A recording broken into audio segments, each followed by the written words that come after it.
Listen to the Tommy Schnurmacher Show, live weekdays 9 to noon on CJAD 800 and CJAD.com. Well, officially into the new year. We've got a year of issues to tackle, changes to keep up with. Unless you have a crystal ball, not easy to figure out what forces are going to be shaping this new year. But I might just have the next best thing with me, Gerald Celente, publisher of the TrendsJournal, a publication that looks at trends that will be shaping the future. And he joins me now. Good morning. Hey, Tommy. Good morning. Happy New Year. Happy New Year to you, too, as well, Gerald. So, Gerald, tell me, what are some of the big trends to look for in 2015? Well, before we look ahead, I want to look back a little bit because we've been doing this for a lot of years. And one we missed last year was a big one.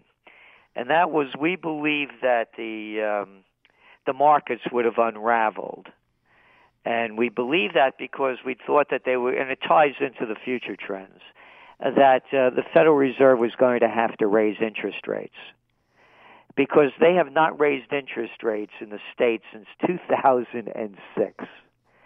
So in the old days, people used to put money in the bank. They had a thing called savings accounts. Right. And you would get more than it would beat the interest, the inflation rate.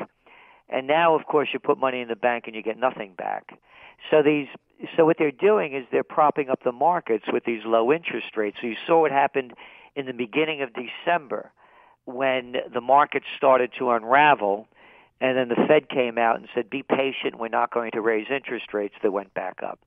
So that brings us to fast forward.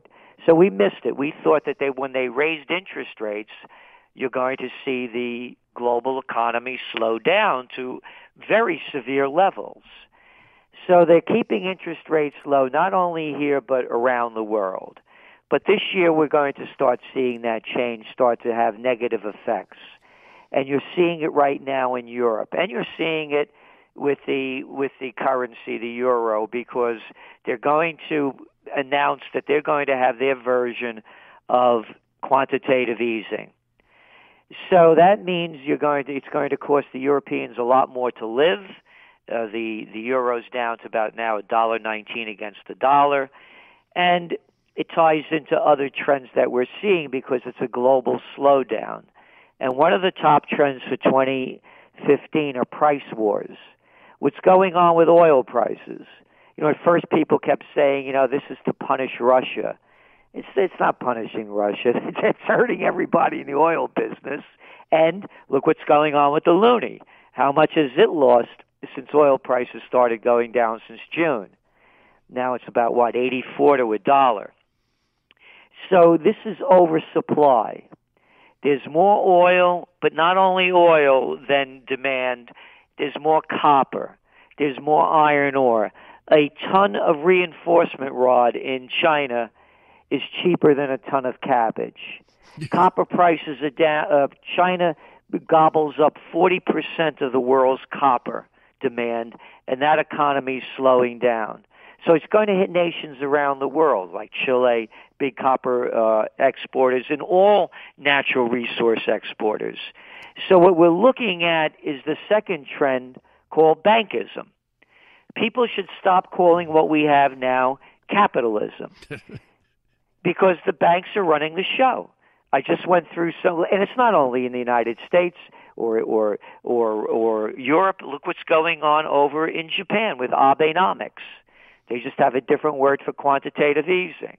And now, what are they? I want to ask you about this quantitative easing. What it means, basically, what the United States did, now Europe, you're saying, is doing the same thing, is they're just printing counterfeit money. It's not really counterfeit. They're allowed to do it. It's legal.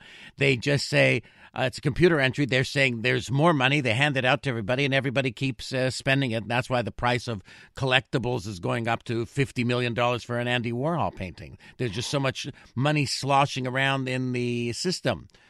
You're 100% right, except for one thing. They're not handing it out to everybody. It's going to the banks. And here's the deal. You're a big bank. I got something for you, Tommy. You could borrow money from me for 0.25% and then charge customers anything you want for it. And matter of fact, you could buy back my treasuries and you'll even make money on that. And then why are the collectibles going up? Because when you look at the equity markets, again, with the cheap dough, who's doing the deals? Companies are borrowing money for virtually nothing and buying back their stock, so they're enriching their portfolios. And mergers and acquisition activity in 2014 was back to 2007 levels. So you're 100% correct, except that it's only going to, it's not even the 1%, by the way, it's 0.01%. Here's a number that should have everybody saying, you better head for the hills because things are going to get ugly. 85 people have more money than $3.25 billion. 85 individuals. 85 individuals around the world have more money than $3.25 billion. And again, it all ties together. Why are oil prices down? Why are copper prices down? Look what happened during the Christmas retail season.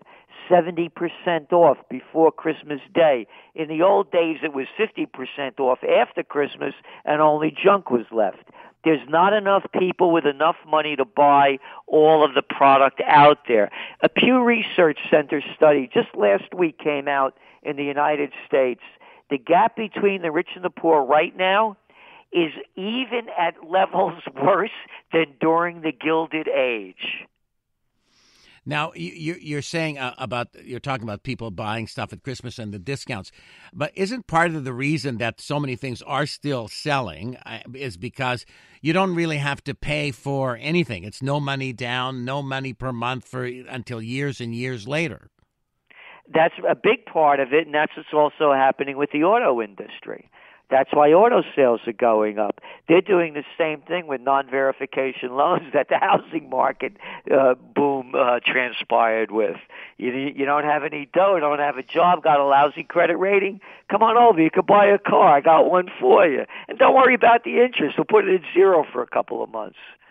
So it's the same scam over and over again. And when we're talking about Japan, they are doing the equivalent of the United States putting in, when you compare their GDP to ours, $3 trillion a year of phony dough, and it's not working.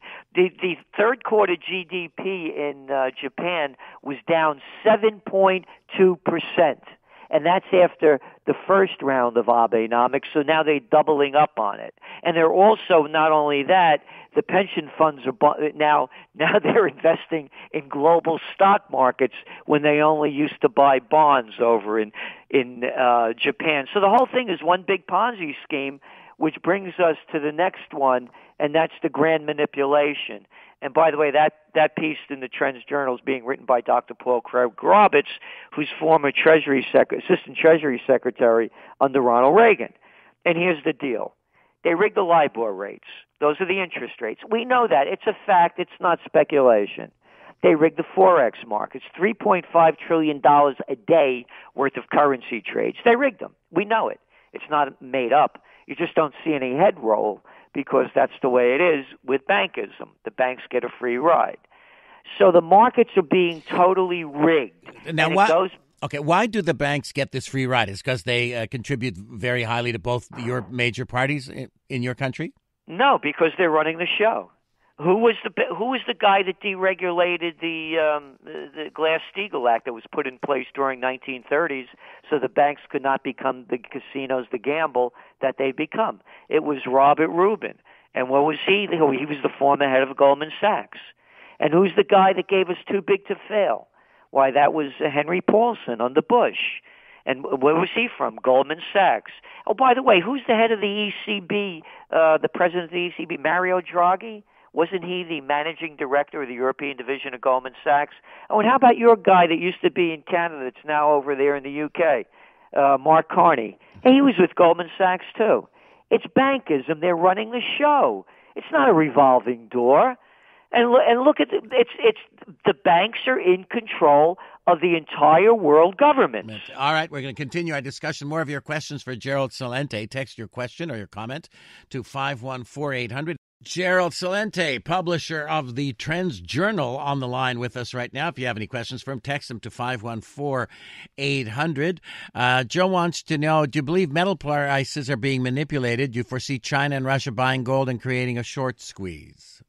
Dr. Paul Craig Roberts, his website is paulcraigroberts.org.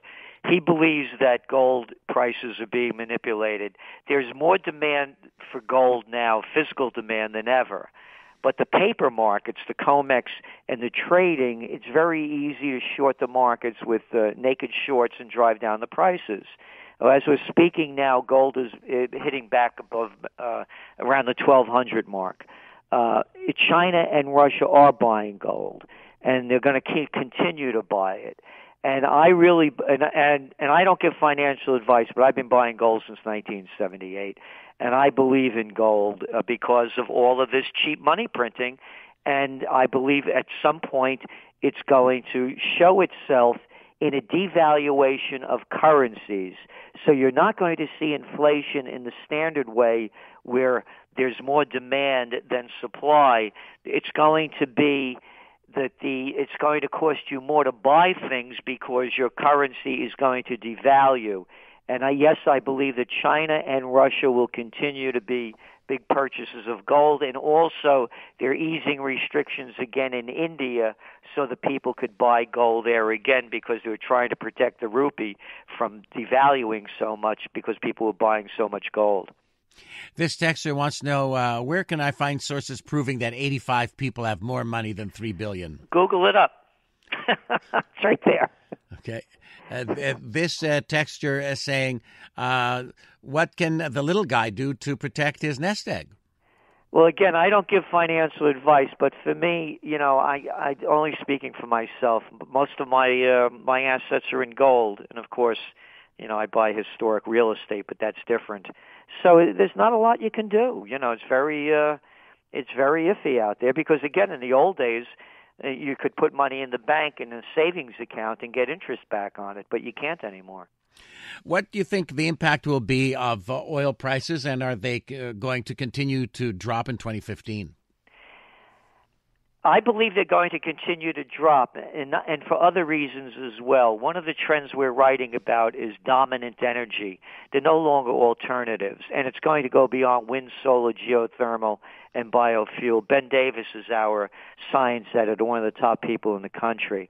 And you're looking now at a reinstitution of atomic energy, nuclear power plants, but they're not using volatile substances like uranium. They're going to thorium.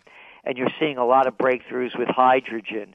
There are a number of breakthroughs, and ironically, it's happening at a time when oil prices are declining. So it's going to put more downward pressure on them. I mean, after all, at one time they used to be ice boxes, and now they're, that refrigerators were the alternative. And from Julius Caesar to Grover Cleveland, the world's leaders went to their inaugurations and coronations in horse and buggies. And now, of course, then the automobile was the alternative. And so that's what we're going to start seeing with fossil fuels. They're going to go the way of the horse and buggy and ice in many ways, not completely. So yes, I believe oil prices are going to continue to get under pressure as the global economy continues to slow down. What about Russia? Will Putin be a major influencer in 2015?